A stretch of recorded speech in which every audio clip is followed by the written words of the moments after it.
Bismillahirrahmanirrahim. Assalamualaikum warahmatullahi wabarakatuh. Kami dari kelompok 4 ingin mempresentasikan tentang peradilan agama pada masa penjajahan Belanda.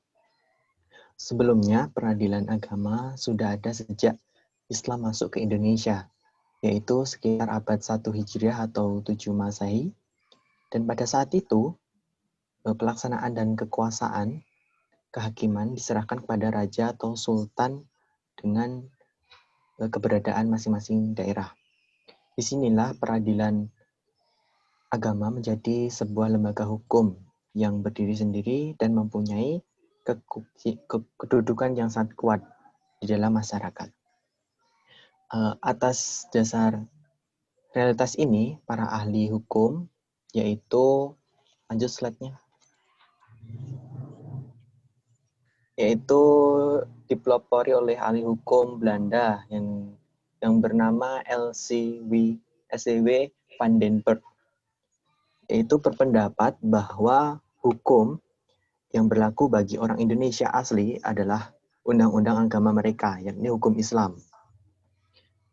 Dan pendapat ini dikenal dengan teori recepti in complexu, diatur dalam peraturan perundang-undangan Hindia Belanda melalui pasal 75, 78, dan Rijksreglement 1854, Stempelen 1855 nomor 2. Sebelum Islam masuk ke Indonesia, di Jawa dikenal dengan dua peradilan, yaitu peradilan padu, yaitu pidana, dan peradilan perdata, dengan menggunakan hukum adat. Sejak tahun 1800, pemerintahan Hindia Belanda telah secara tegas mengakui bahwa undang-undang Islam, hukum Islam, berlaku bagi orang Indonesia yang beragama Islam, yaitu diatur dalam tertulis pada 78 Rijksreglement Stempelen tahun 1854 nomor 129 yang berbunyi, dalam hal terjadi perkara perdata atau sesama orang Indonesia asli atau dengan orang yang dipersamakan dengan mereka, maka mereka tunduk pada putusan hakim agama atau kepada masyarakat mereka menurut undang-undang. Dan Stempelen tahun 1855 nomor 2, peraturan ini mengakui bahwa peraturan Stempelen tahun 1855 ini nomor 2 mengakui bahwa telah diberlakukan undang-undang agama dan kebiasaan penduduk Indonesia.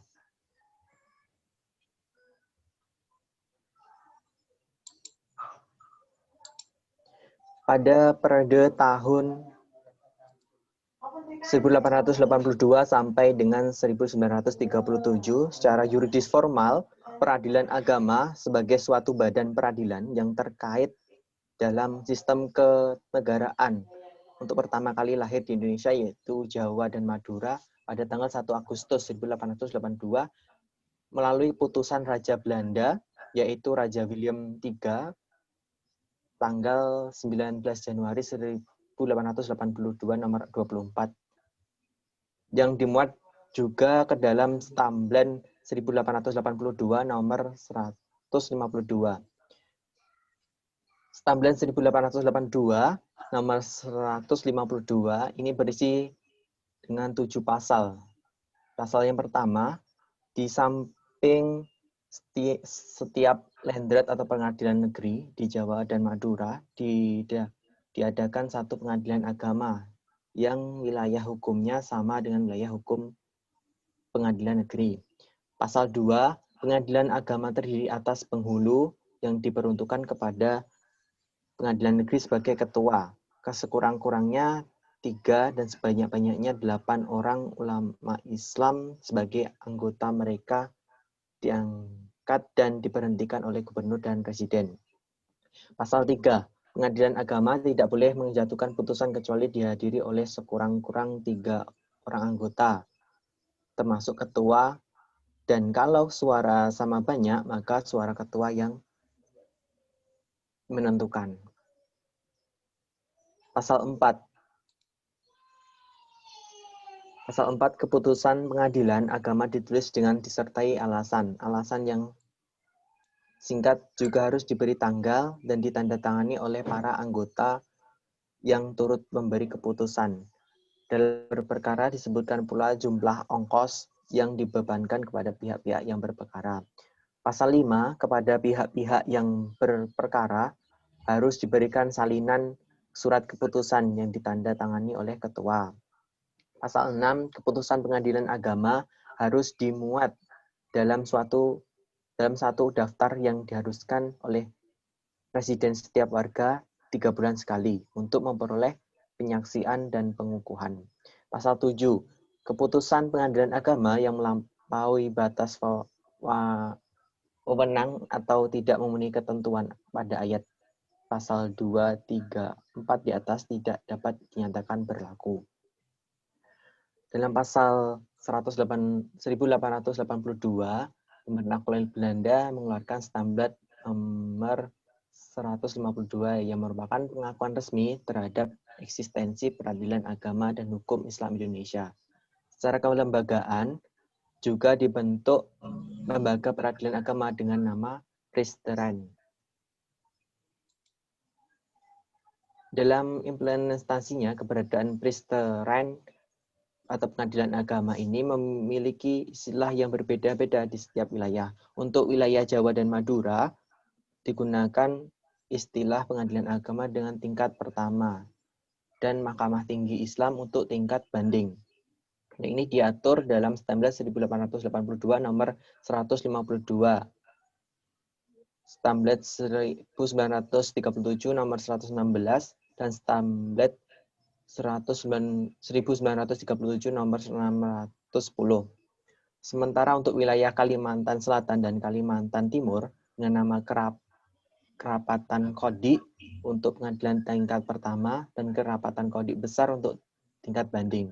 Ini diatur dalam Stamblat 1937 nomor 638 dan 639.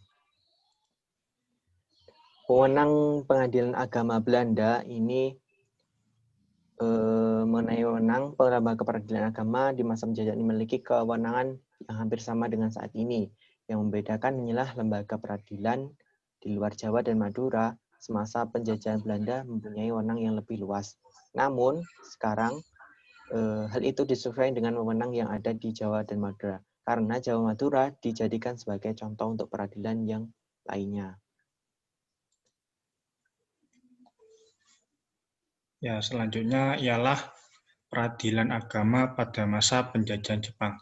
Nah, kita ketahui bahwa selama 3,5 tahun Jepang telah menjajah di Indonesia. Nah, lalu eksistensi peradilan agama yang berlaku pada masa penduduk Jepang ini tidak banyak mengalami perubahan seperti halnya pada masa pemerintahan Belanda.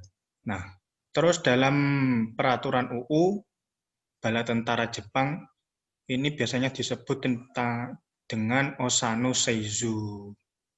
Itu dalam nomor 1 tahun 1942, dalam pasal 3 ini isinya ialah segala badan pemerintahan dan kekuasaannya, hukum dan undang-undang dari pemerintahan yang dahulu tetap diakui sah untuk sementara waktu, asal saja tidak bertentangan dengan aturan pemerintah militer. Nah, dengan ini menandakan bahwa pada saat Jepang menduduki Indonesia ini peradilan agama tetap dipertahankan dan tidak mengalami banyak perubahan agama. Dan Mahkamah Islam tertingginya yang istirahat ini diganti dengan nama Kaikyo Kota Hoin. Ini buatan Jepang. Nah, selanjutnya pada tanggal 9 April tahun 1942, ini pemerintahan bala tentara Dai Nippon mengeluarkan UU nomor 14 tahun 1942. Ini berisi tentang pembentukan Gunsei Hoin. Ini artinya ialah pengadilan pemerintahan bala tentara. Nah, ini isinya dalam pasal 1, ini disebutkan bahwa di tanah Jawa dan Madura telah diadakan Gunsei Hoin, yaitu pengadilan pemerintahan bala tentara. Nah, ini maksudnya ialah pembentukan bala tentara Jepang. Nah, terus dalam UU ini, dalam pasal 3 juga disebutkan bahwa untuk sementara waktu Gunsehoin atau pengadilan pemerintahan bala tentara ini terdiri dari 6 poin. Nah, yang poin tertinggi ini ialah Tihohoin, ini pengadilan negeri. Yang kedua ialah Keizaihoin, ini tentang hakim polisi. Yang ketiga ialah Kenhoin atau pengadilan kabupaten. Terus Gubhoin, ini pengadilan kewedanan. Kewedanan ini ialah pemerintahan yang berada di tingkatan bawah kabupaten dan di atas kecamatan. Terus yang poin kelima ialah Kiai Koyo Kotohoin. Ini yakni Mahkamah Islam Tinggi tadi, terus Suryohoin, ini rapat agama. Nah, terus Suryohoin ini terdapat dalam Jawa dan Madura. Nah, ini menjalankan tugas-tugas mereka seperti biasa. Ini yang tak luput terlepas dari seperti tugas-tugas untuk menangani kasus pada masa Belanda ini seperti menangani kasus-kasus perkawinan, terkadang bertindak dalam hal kewarisan. Nah, lalu sedangkan peradilan di luar Jawa dan Madura ini masih memiliki wilayah jurisprudensi, yakni kewenangan dalam hakim, terus yang lebih luas dibanding lembaga-lembaga di Jawa dan di Madura. Di antaranya ialah termasuk menangani masalah kewarisan. Nah, kemudian eksistensi peradilan agama ini nyaris terancam. Nah, terus tatkala pada akhir Januari tahun 1945, ini pemerintahan bala tentara Jepang Geisenkabu itu tadi mengajukan pertanyaan kepada Dewan Pertimbangan Agung yang disebut dengan Sanyo Anyo Kaigo Jimushitsu.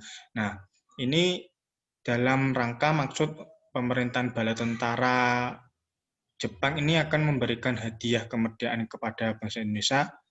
Nah, terus ini mengajukan pertanyaan kepada Dewan Pertimbangan Agung untuk bagaimana sikap Dewan tersebut ini tentang susunan penghulu dan cara mengurus kas masjid. Nah, dalam hubungannya dengan kedudukan agama dan dalam negara Indonesia merdeka. Nah, terus kemudian lambat laun pada tanggal 14 April tahun 1945, Dewan Agung ini memberikan jawaban yang isinya ialah dalam negara baru yang memisahkan urusan negara dengan urusan agama tidak perlu mengadakan pengadilan agama sebagai pengadilan istimewa. Untuk mengadili urusan seseorang yang bersangkut paut dengan agamanya itu cukup segala perkara itu diserahkan kepada pengadilan biasa yang dapat minta pertimbangan dari seorang ahli agama. Nah, terus dalam jangka waktu 1 bulan tersebut, itu pada tanggal 17 Agustus 1945, ini Indonesia mengumumkan kemerdekaannya. Nah, maka dari itu pertimbangan dari Dewan Pertimbangan Agung Buatan Jepang itulah tadi itu tidak lagi berfungsi karena Jepang sudah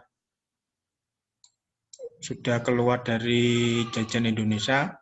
Nah, tetapi peradilan agama tersebut tetap eksis dan berjalan di samping peradilan-peradilan yang lainnya tadi.